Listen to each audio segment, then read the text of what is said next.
All right, we are back at Southwest Ridge. Had to get a new bike rack.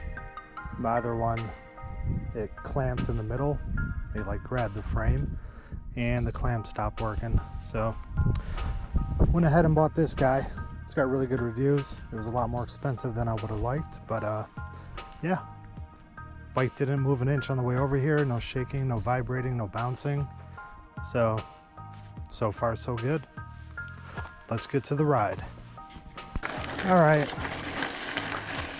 Switched out the connector for my GoPro chest mount because the one that comes with it wasn't able to tilt the camera up as much as I wanted to. It looked good when I was sitting down, but as soon as I stood up or started to go down a descent, it was done. You were just looking at my front tire. Not sure what trails I'm gonna ride today.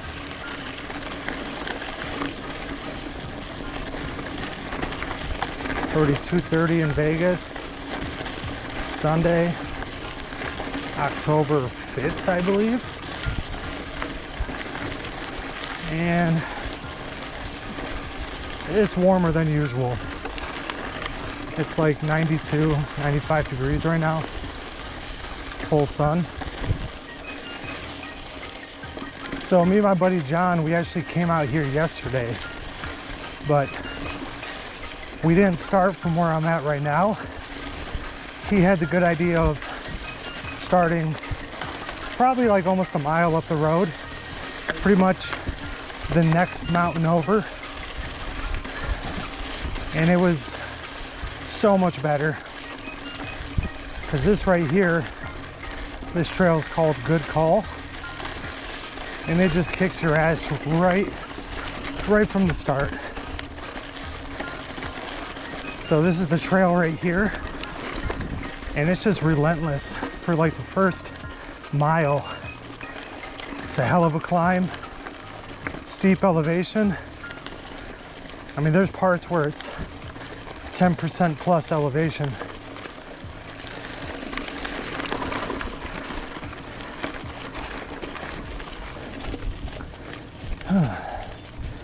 So, yikes.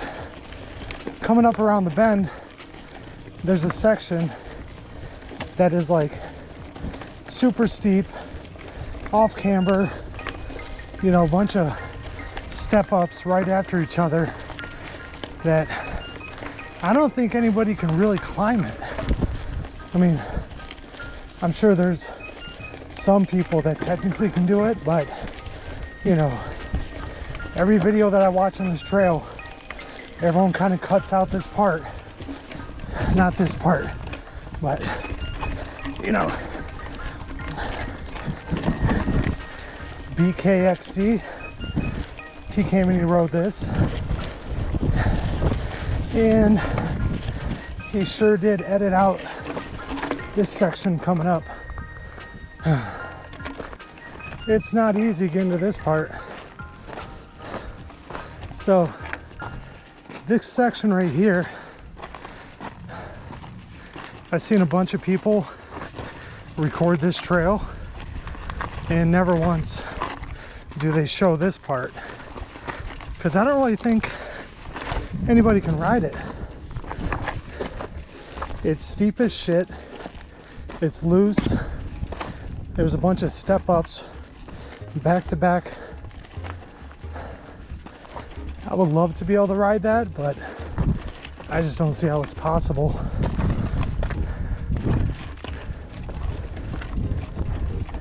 Now the rest of it, yeah, totally rideable. And if you have the chance to ride early morning, that is so ideal right now. It's freaking amazing. Me and my buddies went out close to Red Rock, did a few fun trails over there.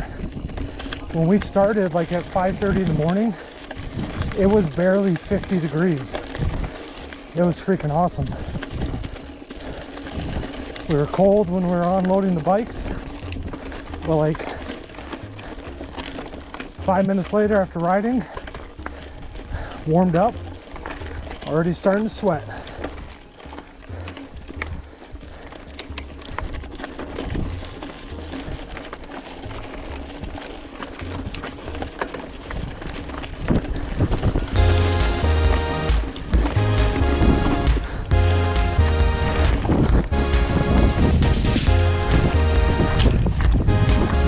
Whew. That wasn't pretty or fast, but I cleared it. Whew. All right.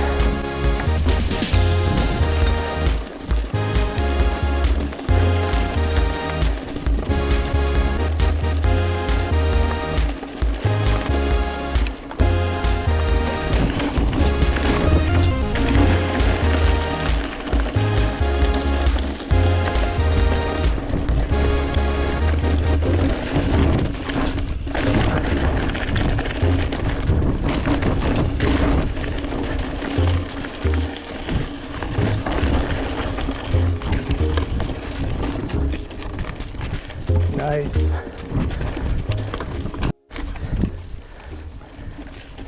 In case you're wondering, I'm just over here climbing.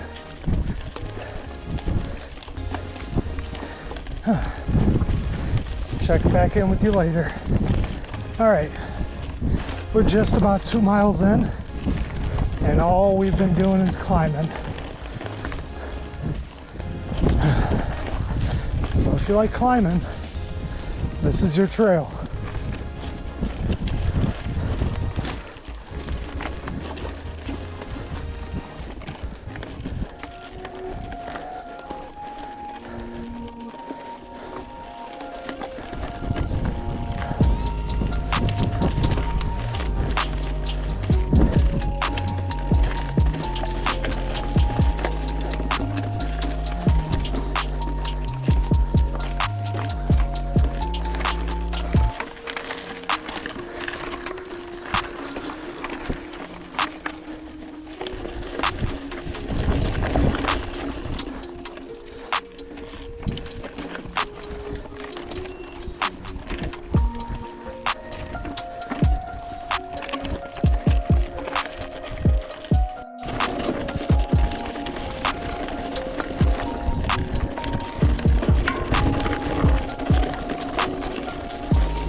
Ooh, man, I've never ridden this section of the trail.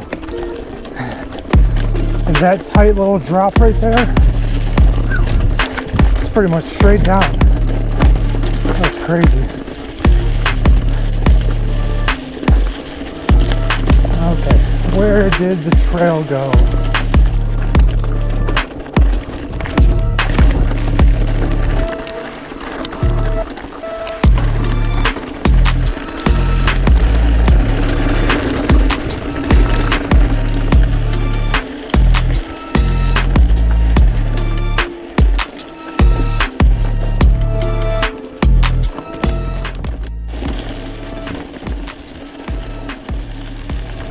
Yeah, so on my last ride, when I would hit rocky, chunky sections like this, my back end would make a horrible, you know, loud metal vibration noise.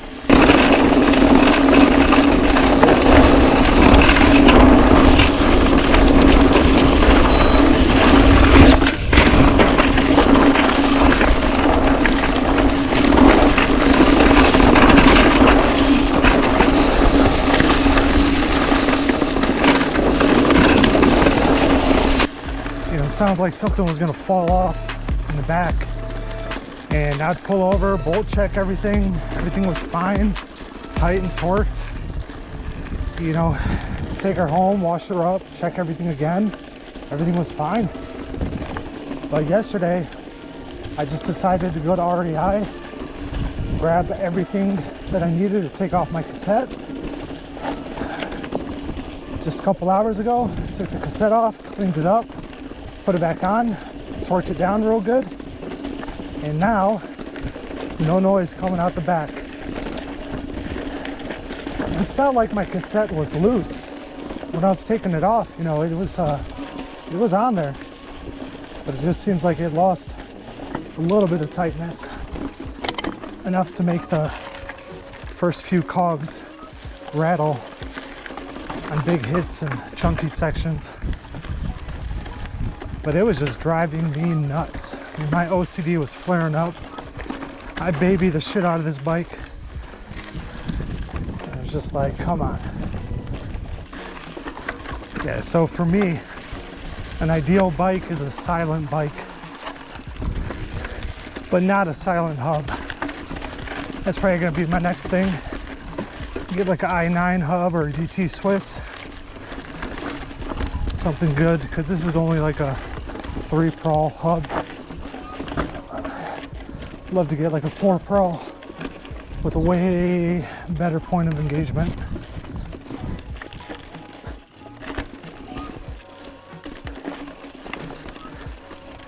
So I'm taking this slow because I've never been on this trail before, and it's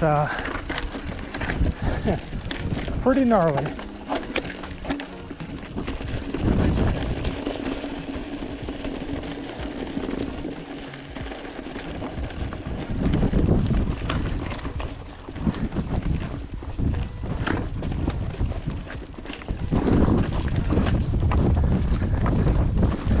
Shout out to Maxxis. If you guys can make tires that don't go flat on this kind of crazy rocky terrain, you guys are making a damn good product. So many times I'm looking at the rocks like, oh, that sharp one, that's gonna do it right there. Yep, just ran over some barbed wire. Awesome.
So kind of lost sight of the trail once we hit this section, but circled around and found it.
So I just got done riding a trail called Tunnel. And as you've seen, there is a tunnel halfway through the trail. But since I rode this trail, I'm like an easy 5 miles away from my car. And I still got shit to do today. So if I was to turn around and cut through the mountains to get back to my car, it would take a solid hour. So I'm pretty much 10 miles in. I just hit pavement and I'm gonna cheat the way back to my car.